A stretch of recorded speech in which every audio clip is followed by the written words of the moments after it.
Theme है kingship, caste and class, early societies. इसमें भी हम 6th century BC to 6th century CE के बीच के टाइम पीरियड की बात करेंगे, किस तरह के चेंजेस आए थे उनके बारे में पढ़ेंगे। तो हमारा जो हम पहले इसमें देख लेते हैं फिगर 3.1 में कि ये टेराकोटा स्कल्पचर बता रखा है जो कि महाभारत की एक स्टोरी को, एक सीन को डिपिक्ट करता है। तो हम ये समझ सकते हैं कि हम इस चैप्टर के अंदर महाभारत और Indian society, early Indian society के बारे में पढ़ेंगे। तो फर्स्ट पॉइंट है हमारा था क्रिटिकल एडिशन ऑफ महाभारत। तो बहुत वन ऑफ द एम्बिशियस जो प्रोजेक्ट्स था अब तक स्कॉलरशिप्स के टाइम में, मतलब वो 1991 में शुरू हुआ था। इसकी लीडरशिप, इस प्रोजेक्ट की लीडरशिप इंडियन संस्कृतिस्ट के हाथ में थी, जिनका नाम था VS सुक्थंकर। इनकी जो टीम थी उसमें डजन से ज़्यादा, मतलब 12-15 लोग स्कॉलर्स काम कर रहे थे, जिन्होंने ये टास्क लिया था अपने हाथों में। ये लोग चाहते थे कि ये लोग क्रिटिकल एडिशन बना सके महाभारत का। क्रिटिकल एडिशन से मतलब है कि एक क्लियर एडिशन जिसमें पूरी स्टोरी को डिपिक्ट किया हो, क्या जो रियल मीनिंग था महाभारत का वो सामने लाया जा सके।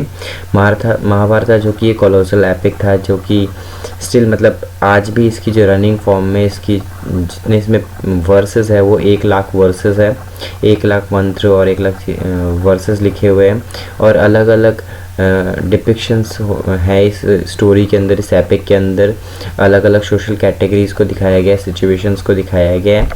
इस महाभारत, जो रियल महाभारत को लिखने में 1000 साल से ज़्यादा का समय लग गया था, और ये 5th सेंचुरी ऑनवर्ड लिखना, मतलब इसे कंपोज करना शुरू कर दिया था। एंड इसके अंदर जो स्टोरीज़ है वो उनको पढ़कर, मतलब जो स्कॉलर्स ये मानते हैं, हिस्टोरियंस ये मानते हैं कि इसके अंदर जो स्टोरीज़ है वो कुछ स्टोरीज हो सकता है वो 5th सेंचुरी 500 BCE से पहले की रही होगी। और ये जो स्टोरी है ये कम्प्लीटली रिवॉल्व करती है 2 कज़न ग्रुप्स के बीच में, कौरवाज एंड पांडवाज। और इस स्टोरी के अंदर, मतलब ये महाभारत टेक्स्ट के अंदर अलग अलग सेक्शंस ऑफ जो सोसाइटी के अलग अलग सेक्शन है उनके लिए रूल्स भी लिखे हुए हैं, वो किस तरह से बिहेव करेंगे ये बता रखा है, किस तरह से सोशल ग्रुप्स बिहेव करेंगे, रूल्स लिखे हुए इसके अंदर। अब मैंने इसमें एक बात बोली कि इसको लिखने में 1000 साल से ज़्यादा का समय लगा। तो हम लोग ये सोच सकते हैं कि मतलब अब तक हम इतना समय पढ़ दिया है कि इस बुक को रियल में वेद व्यास ने लिखा, लेकिन 1000 साल तक वेद व्यास जी, ऑब्वियसली ये पॉसिबल नहीं है ह्यूमन बीइंग के लिए 1000 साल तक जीना। तो क्या ये रियल में रहा होगा कि वेद व्यास ने ये बुक लिखी है? तो इसका आंसर मतलब यही है कि नहीं, वेद व्यास ने इस बुक को नहीं लिखा है।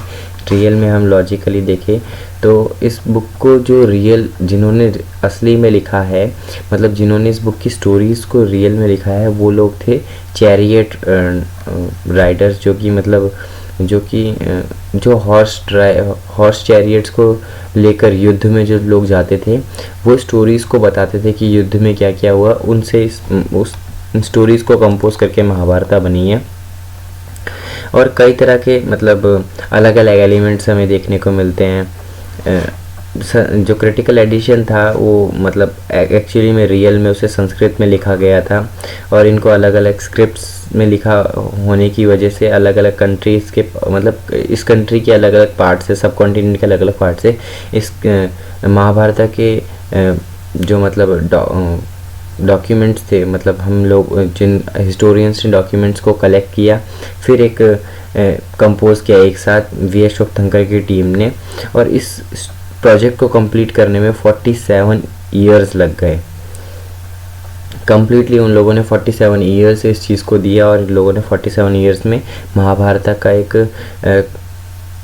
एम्बिशियस जो प्रोजेक्ट था उसे कंप्लीट कर लिया। कई तरह के जो मतलब कॉमन एलिमेंट्स है जो कि संस्कृत वर्जन ऑफ स्टोरी में हमें देखने को मिलते हैं, जैसे कि कुछ अलग अलग जगह पे स्टोरी के वेरिएशंस में चेंजेस है, और ये वेरिएशन सेंचुरीज़ में आते रहे, मतलब सेंचुरी टाइम पीरियड में आते रहे। ऐसा नहीं कि आज सुनाई और कल चेंज आ गया, सेंचुरीज़ तक ये स्टोरी उस रीजन में चलती रही और धीरे धीरे उसके अंदर चेंजेस आते रहे। और इसी चीज़ ने वहाँ की सोशल हिस्ट्री को भी चेंज किया है, अलग अलग रीजन्स की सोशल हिस्ट्री को।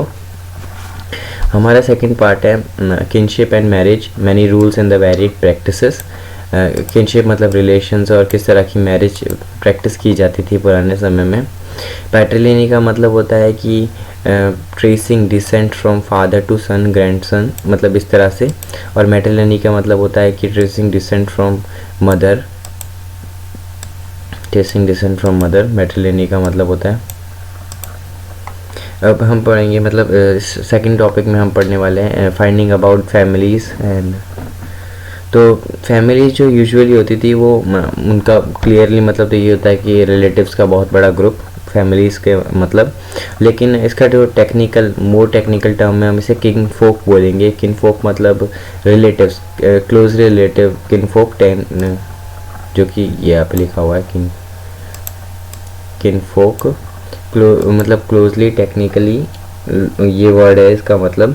वाइल मतलब जो फैमिलियल टाइज होते थे, मतलब जो फैमिली के जो रिश्ते होते थे, रिश्ते कह सकते हैं हिंदी में रिश्ते, ये नेचुरल होते थे, मतलब कम्प्लीटली बेस्ड ऑन ब्लड हुआ करते थे। फैमिली के बेस्ड ऑन ब्लड वाले लोगों को ही मतलब फैमिली माना जाता था। और ये इनको अलग अलग तरह से डिफाइन किया जाता था, मतलब फैमिली रिलेशंस को। और हिस्टोरियंस इन्वेस्टिगेट करते हैं, मतलब ऑल्सो इन्वेस्टिगेट और एनालाइज करते हैं कि किस तरह का एटीट्यूड रहा होगा, मतलब फैमिली और किनशिप की टुवर्ड्स लोगों का या सोसाइटी का, या फिर फैमिली टू फैमिली किस तरह से एटीट्यूड लोगों का रहा था। और इस तरह से हमें पता चलता है कि मतलब पुराने समय में अर्ली हिस्ट्री के टाइम पे मतलब किस तरह की लोगों की थिंकिंग रही होगी। महाभारत है वो एक तरह की मतलब महाभारत भी इस चीज़ को कम्प्लीटली दिखाता है कि मतलब पैट्रिलिनी के आइडिया को दिखाता है। वो लोग एक्चुअली में फाइटिंग भी इसी चीज़ पे कर रहे थे। महाभारत दिखाता है कि लैंड और पावर को लेकर दो ग्रुप्स कज़न कौरव पांडवा के बीच में फ्यूड था, मतलब लड़ाई हो रखी थी, एक दूसरे की बात सुनने को तैयार नहीं थे। और जो कि एक्चुअली में तो एक ही सिंगल रूलिंग फैमिली से बिलोंग करते थे, कौरवास एंड पांडवास एक ही, क्योंकि कौरव के जो और पांडव के जो फादर थे वो दोनों ब्रदर्स थे। तो हम ये देख सकते हैं कि सिंगल रूलिंग फैमिली से आए थे, जो कि कुरुज, जिन्हें हम बोलते हैं कुरुज। ये लीनिएज मतलब ये लीनिएज कुरुज एक जनपद को डोमिनेट करती थी और उसी के ऊपर महाभारत स्टोरी को लिखा गया है। एट द एंड मतलब महाभारत में पांडव जीत जाते हैं और इस तरह से पता चलता है कि मतलब पांडव जीतने के बाद अपने पिता की संपत्ति पर राज करते हैं, सक्सेशन पैट्रिलिनियन सक्सेशन क्लेम करते हैं। और पैट्रिलिनी का मतलब स्टोरी महाभारत के अंदर बताया गया है कि मतलब महाभारत से पहले ही पैट्रिलिनी एग्जिस्ट करती थी। जो सेंट्रल स्टोरी है महाभारत की वो बस इस आइडिया को रीइंफोर्स करती है कि पैट्रिलिनी एक वैल्यूएबल थिंग है, पिता की संपत्ति सिर्फ उसके बेटे को मिलेगी। ये इस तरह की मतलब इस आइडिया को रीइंफोर्स करती है। पैट्रिलिनी में उसके बच्चों को मतलब लड़कों को स्पेसिफिकली मतलब लड़कों को उसके पिता की या फिर उसके दादा की जो जायदाद होती है वो मतलब जायदाद जो भी रिसोर्सेज थे उसके दादा कंट्रोल में वो उसको मिल जाते हैं। और मोस्ट रूलिंग डायनेस्टीज इस सिस्टम को फॉलो करती थी।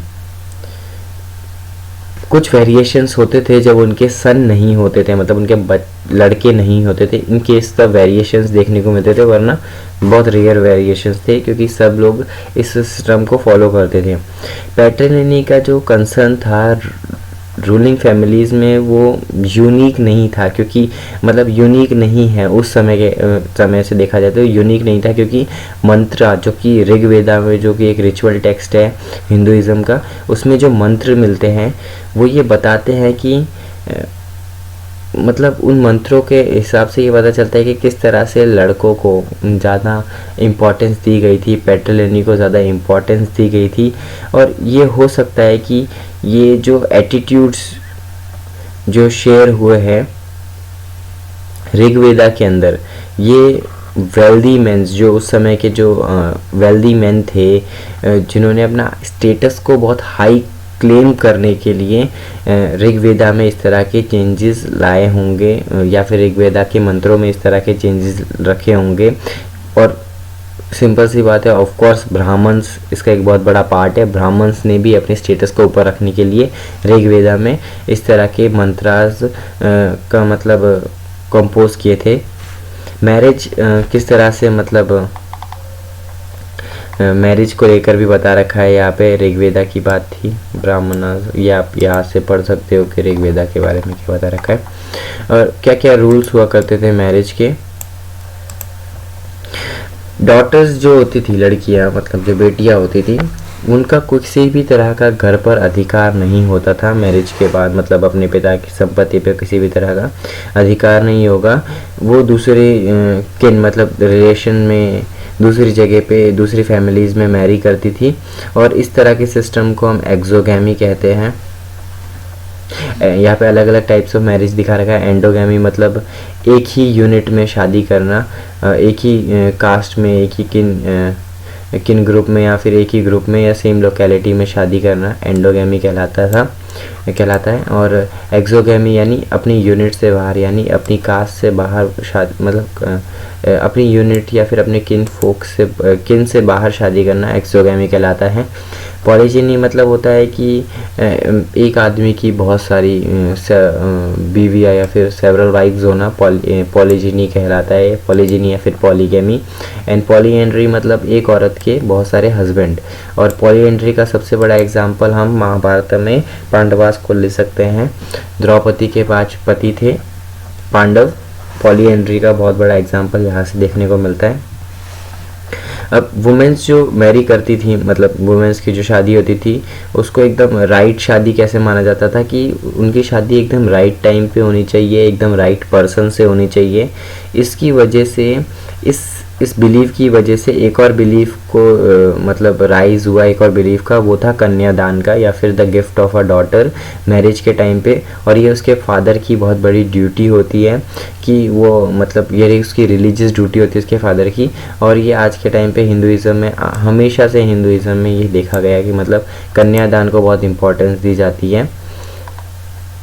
ब्राह्मणाज ने जो अलग अलग सोशल कोड्स किए थे, मतलब लिखे थे, उनके बारे में हमें बहुत ज़्यादा जानने को मिलता है। ग्रेट डील्स हमें पता चलता है कि ब्राह्मणाज ने क्या क्या सोशल कोड्स लिखे थे अलग अलग लोगों के लिए।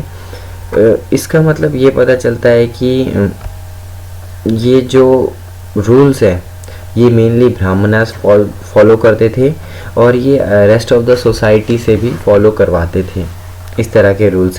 500 BCE के टाइम पीरियड से ही ये जो रूल्स थे इन्हें संस्कृत में कंपाइल किया गया, संस्कृत लैंग्वेज में लिखे हुए थे, तो इसे कंपाइल किया गया और इसका नाम रखा गया धर्मसूत्राज या फिर धर्मशास्त्राज, जिसका दूसरा नाम मनुस्मृति भी है। मनुस्मृति में सारे रूल्स लिखे हुए हैं कि सोसाइटी को किस तरह से रहना चाहिए, उस समय के रूल्स है ये। जैसे आज हमारा कॉन्स्टिट्यूशन है, आज हमारे कॉन्स्टिट्यूशन में रूल्स दिखा रखे हैं कि किस तरह से सोसाइटी चलनी चाहिए, किस तरह से कंट्री रन करनी चाहिए, किस तरह से गवर्नमेंट रन करनी चाहिए। उसी तरह पहले मनुस्मृति को फॉलो किया जाता था जो कि 200 BCE टू 200 CE के बीच में जिसे कंपाइल किया गया था, लिखा गया था।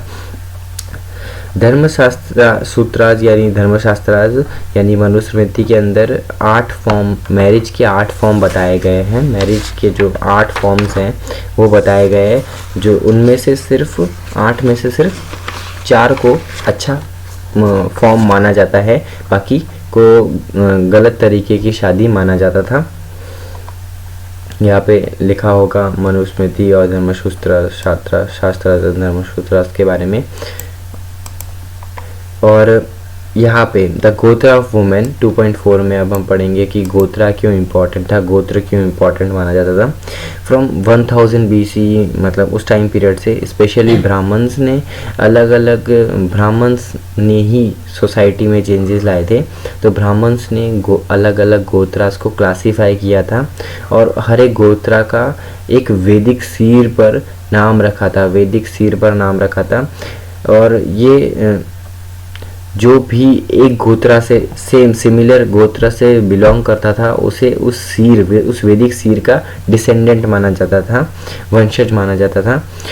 2 इम्पॉर्टेंट तरह के जो रूल्स है गोत्राज में वो ये थे कि वुमेन्स के जो गोत्र होते हैं वो शादी के बाद उसे चेंज करना पड़ता है, मतलब जो फादर का गोत्र सब बच्चे उसके फॉलो करते हैं, लेकिन शादी के बाद लड़की को अपने पिता का गोत्र छोड़कर अपने पति का गोत्र एक्सेप्ट करना पड़ता था, अडॉप्ट करना पड़ता था मैरिज के टाइम पे।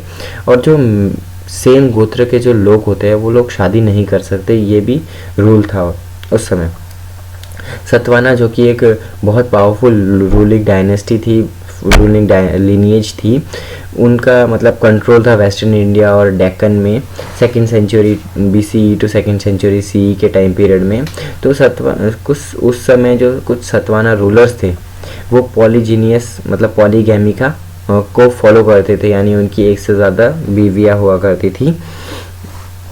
सतवाना रूलर्स अपने आप को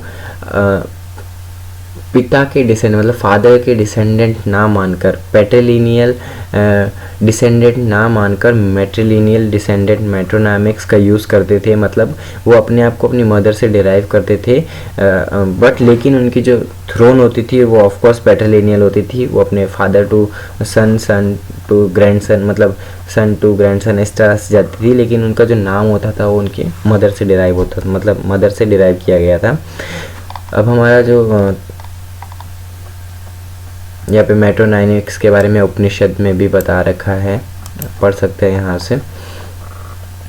और क्या मतलब मदर्स इम्पॉर्टेंट रही होगी उस समय, इस पे जब क्वेश्चन उठता है तो हम ये कह सकते हैं कि हाँ, सतवाना रूलर्स को देखकर ये एग्जाम्पल पता चलता है कि ऑफ कोर्स मतलब उस टाइम पीरियड में भी मदर को बहुत ज़्यादा इम्पोर्टेंस दी जाती थी, और सतवाना रूलर्स अपने नाम को अपनी मदर के नाम से डिराइव किया करते थे। यहाँ पे एग्जाम्पल दे रखा है जैसे कि गौतमा एंड वशिष्ठा, जो कि दोनों ही वुमेंस के नेम हैं, मदर नेम है, और राजाओं ने, सतवाना किंग्स ने अपने नाम में इस चीज़ को अडॉप्ट किया है।